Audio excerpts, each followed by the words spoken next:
poprvé je dátum minimálnej trvanlivosti alebo spotreby. Čiže ten najstarší tovar ide ako prvý. Typo. No.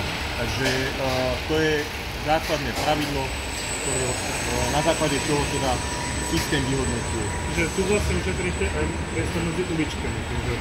Áno, to je jedna vec. A druhá vec je tá, že tie palety sú skladované za sebou, dve, oproti teda klasickému konvenčnému regálu, kde je len jedna.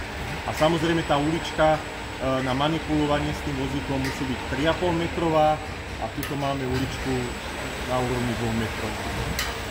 Paleta z regálu padla, rozbila sa, alebo keď nie je v regále, tak priamo ešte tuto na tým pásku.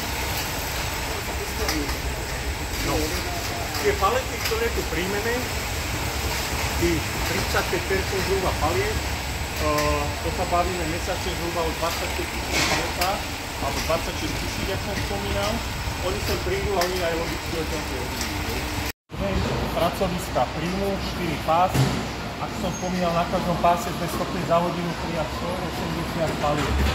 Štandardne ten príjem funguje tak, že vodník vyloží paletu priamo na pás, opatrujú etiketou príjmovou, anonymnou, odošle paletu pásom pracovníčka, už kontroluje paletu čo do počtu, vizuálne kvalitu a DMT a počet, ktorý vlastne porovná s objednávkou.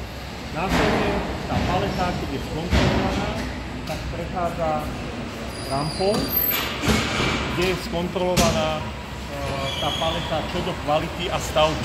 Ona prechádza prvou kontrolou tu. Ak je paleta krivá, poškodená alebo presahuje fólia, tak nakladateľ automaticky vypluje von a nedovolí ju vodičovi tam dať. Tie palety sa potom skladujú tuto na boku a sú zaskladené v klasickom konvenčnom regále.